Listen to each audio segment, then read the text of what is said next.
Assalamualaikum warahmatullahi wabarakatuh. Kali ini saya akan membahas UTS Kalkulus semester 1.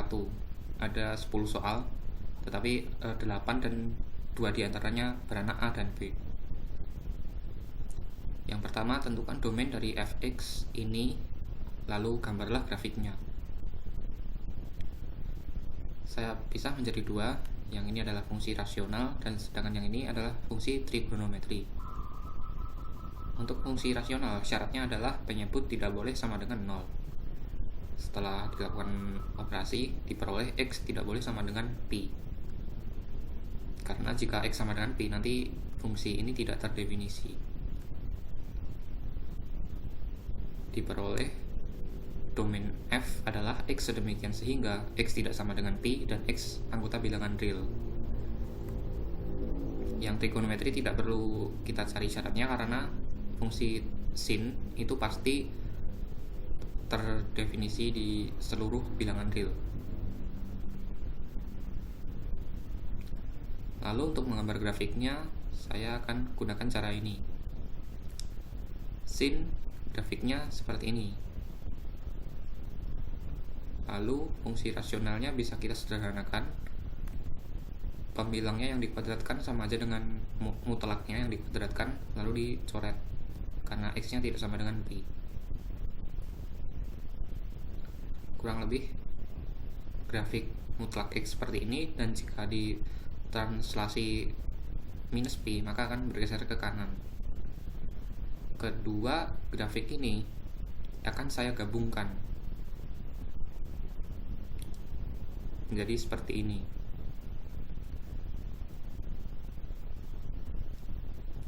Ingat, x tidak sama dengan pi, jadi ketika di pi grafiknya dibuat berlubang. Bisa diuji titik juga, misalnya x sama dengan minus pi, maka fx-nya sama dengan 2pi di sini. Lalu seterusnya. Nah, untuk x sama dengan pi, kita cari limitnya dari kiri dan dari kanan. Jawabannya adalah mendekati 0, jadi mendekati sumbu x.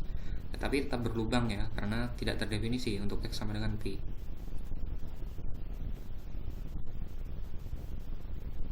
Yang nomor 2, tentukan limit x mendekati 0 dari cos x per ln 1 plus x dikurangi per x.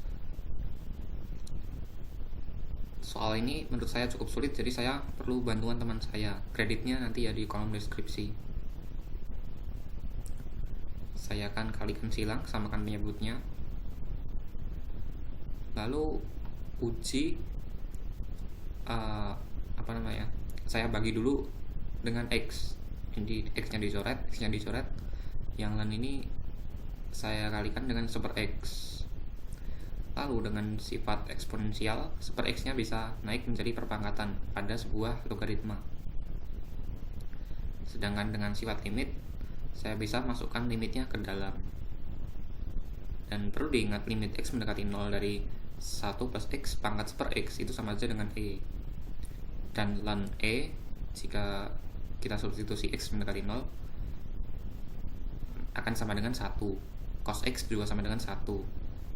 Jadi 1 min 1, ini penyebutnya 0, menjadi 0 per 0.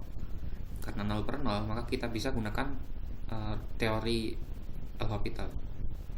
Teorema maksud saya. Diperoleh ini, lalu saya sederhanakan.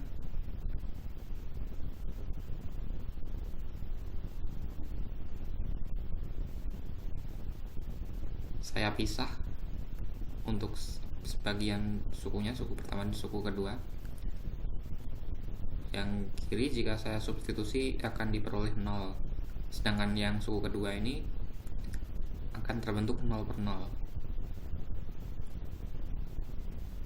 Jadi yang pertama bisa kita coret saja karena sudah 0, nilai ini sudah 0, kita bisa abaikan. Kita fokus ke sini saja. Karena ini sudah berbentuk 0 per 0, maka kita bisa lakukan teorema L'Hopital sekali lagi. Lalu saya sederhanakan. Setengahnya saya keluarkan dan diperoleh cara yang sama tadi, definisi E. Setengah dari ln E sama aja dengan setengah dari 1. Berarti jawabannya adalah setengah. Nomor 3A, tentukan turunan dari fungsi ini. Sebenarnya bisa pakai aturan rantai, tetapi pasti sangat panjang karena ada aturan perkalian, ada aturan pembagian juga. Jadi lebih baik kita gunakan sifat-sifat logaritma. Kalau perkalian bisa jadi penjumlahan, sedangkan pembagian menjadi pengurangan. Kita turunkan dengan cara biasa, ln menjadi 1/u. Jangan lupa aturan rantainya. Ini juga aturan rantai. Lalu sederhanakan. Inilah jawabannya. 1/2x min 2x tan x kuadrat dikurangi 2x per 1 plus x kuadrat. Nomor 3b, tentukan turunan y di titik 1, min 1 jika x kuadrat y plus y pangkat 3 sama dengan 2 dan y sama dengan fx. Langkah pertama saya faktorkan dulu y pada ruas kiri. Lalu saya bagi dengan x kuadrat plus y kuadrat pada kedua ruas. Nah, ini dia fx-nya. Sedangkan turunan implisitnya saya gunakan aturan pembagian. Turun dari 2, 0 dikali penyebut dikurangi 2 kali turunan penyebut. Ketika menurunkan implisit, jangan lupa penurunan terhadap y-nya dikali dengan y turunan, y aksen. Sedangkan penyebutnya tinggal dikuadratkan. Setelah disederhanakan diperoleh ini. Dan jika disubstitusi dengan titik ini, akan diperoleh ini. 0 diperoleh 0 sama dengan min 1, berarti kalimat salah. Menurut saya kalimat ini bisa salah karena fungsi y sama dengan fx sebenarnya tidak melewati 1, min 1. Jadi saya ada asumsi kalau ini ada salah soal. Kemungkinan ini sebenarnya adalah 1,1 atau min 1,1, terbalik maksudnya. Jadi ini bisa dilihat ya pembahasan yang kemungkinan sebenarnya adalah maksud asli dari soal. Mungkin ada salah ketik. Nomor 4, tentukan titik stasioner y sama dengan x pangkat 4 min 4x kuadrat plus 4 serta interval kapan naik, turun, cekung ke atas dan cekung ke bawah. Soal ini mirip-mirip seperti video saya sebelumnya. Kita cari turunannya terlebih dahulu untuk mencari titik stasioner dan disama dengan kan 0. Lalu saya faktorkan dan diperoleh 3 titik. Lalu kita masukkan ke fx. Ini tadi fx sama dengan y sama dengan fx. Lalu titik stasionernya dikelompokkan menjadi x, fx. Ada 3. Lalu pertanyaan kedua adalah mencari interval kapan naik, turun, cekung ke atas dan cekung ke bawah. Oh ya, ini saya golongan ke himpunannya terlebih dahulu.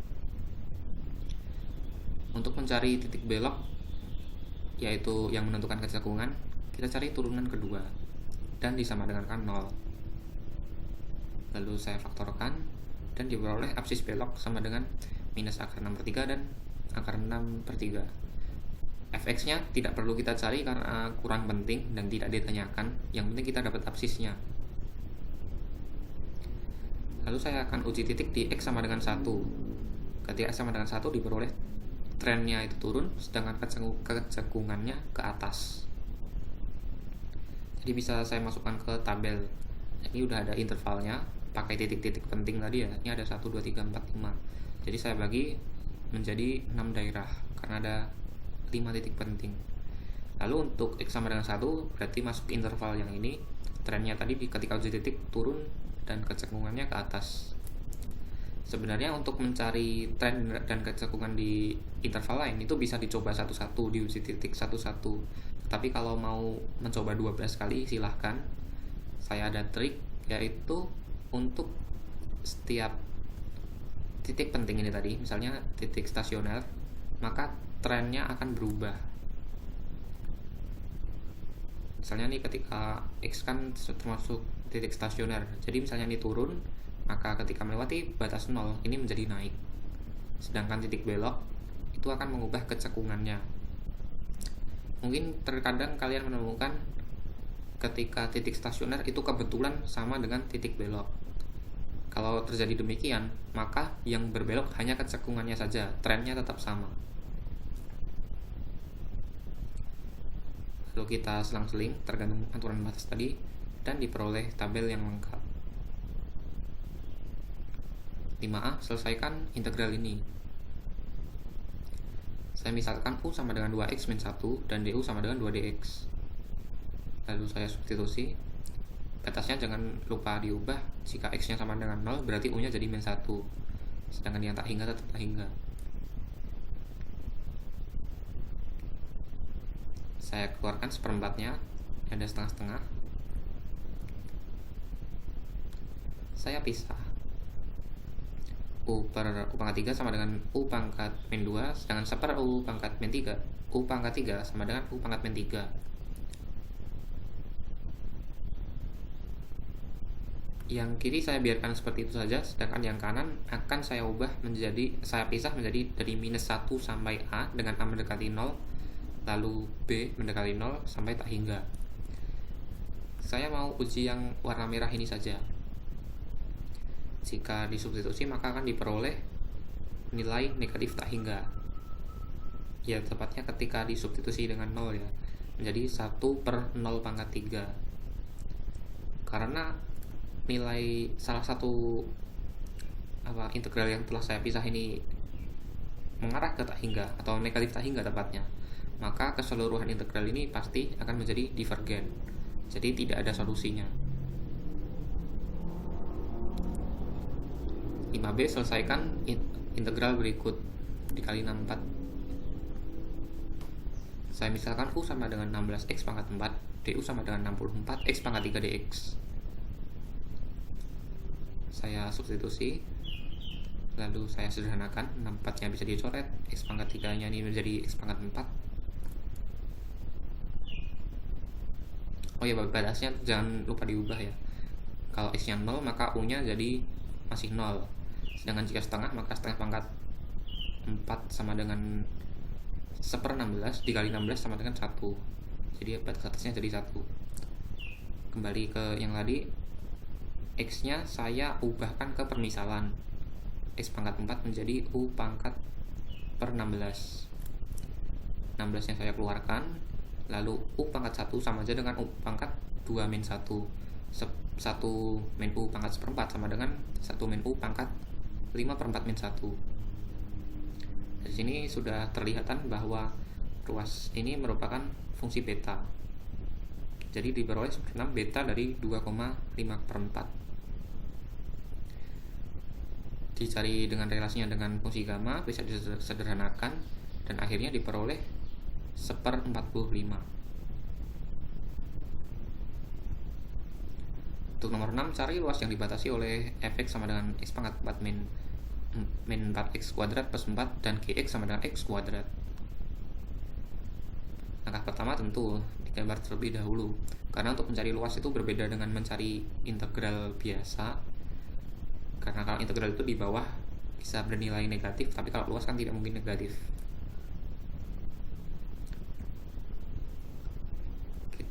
Di sini terlihat ada 3 wilayah, tetapi kita tahu fx dan gx merupakan fungsi genap. Jadi kita perlu cari sebagiannya aja, misalnya yang positif dari 0 sampai 2 saja. Setelah itu kita kalikan 2. Untuk apa? Untuk yang min 2 sampai 0, luasnya sama saja, jadi kita nggak perlu hitung 2 kali. Untuk yang dari 0 sampai 1, kita cari fx min gx, yang atas dikurangi yang bawah. Sedangkan dari 1 sampai 2 itu adalah gx min fx. Kita substitusi seperti ini. Gx min fx sebenarnya sama aja dengan fx min gx, tapi dikalikan min di luarnya. Lalu bisa kita sederhanakan dengan integral tentu dan diperoleh nilai 8 satuan luas.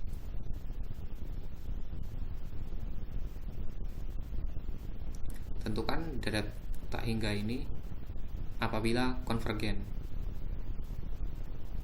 Kita uji terlebih dahulu. Untuk K mendekati tak hingga, maka diperoleh seper tak hingga sama dengan 0. Karena sama dengan 0, maka konvergen. Saya akan manipulasi 1 itu sama aja dengan K minus K plus 3 min 2, sama saja, jadi tidak mengubah nilai. Lalu penyebutnya saya faktorkan dengan sifat asosiatif dan komutatif. Saya kelompokkan menjadi seperti ini. Lalu saya pisah penyebutnya, pembilangnya maksud saya, K plus 3 per K plus 2 dikali K plus 3 bisa dicoret menjadi 1 per K plus 2. Begitu juga dengan suku yang ini. Jika dijabarkan maka diperoleh limit n mendekati tak hingga, lalu penjabaran dari fungsi ini tadi. Dan jika diperhatikan, ini terbentuk deret teleskopik. Min seperempat ketemu seperempat bisa dicoret, min seperlima ketemu seperlima bisa dicoret, dan seterusnya hingga 1 per n plus 2. Jadi yang penting hanya suku pertama dan suku terakhir. Jika dimasukkan limitnya, maka diperoleh sepertiga dikurangi 0 sama dengan sepertiga. Jawabannya sepertiga. Dan soal terakhir, dengan E pangkat X sama dengan deret ini, tentukan deret Maclaurin Gx sama dengan X per E pangkat 2X, serta interval kekonvergenannya. Diketahui X sama dengan ini tadi pada soal. Jika X-nya saya ganti menjadi min 2X, maka di ruas kanan juga harus demikian. Ini bisa dengan sifat eksponensial, saya taruh kebalikannya. Lalu ini di ruas kanan yang negatif maka menjadi negatif, sedangkan yang pangkat ganjil maka tandanya akan menjadi negatif, sedangkan yang pangkat genap maka akan tetap positif.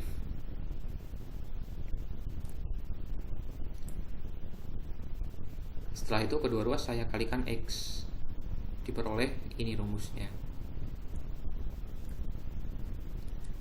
Untuk mencari interval kekonvergenan, kita cari AN plus dengan uji rasio AN plus 1 dibagi AN di mutlak.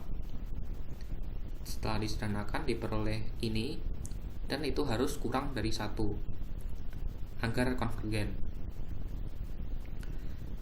Kita cari limit n mendekati tak hingga, apakah ini tadi kurang dari 1. Diperoleh 0 lebih kecil dari 1. Jadi intinya berapapun nilai X, kalimat ini akan selalu benar. Misalnya X-nya dikasih 1, dikasih 2, dikasih 1 juta, dikasih 9 triliun, itu akan tetap 0. Dengan demikian, X akan selalu konvergen di sebarang titik bilangan real. Terima kasih telah menyaksikan video ini. Kalau ada koreksi bisa kirimkan di kolom komentar, atau ada pertanyaan, saran, dan lainnya. Sekali lagi saya berterima kasih ke teman saya untuk membantu soal nomor 2. Jadi bisa cek deskripsi untuk kreditnya. Sekian, wassalamualaikum warahmatullahi wabarakatuh.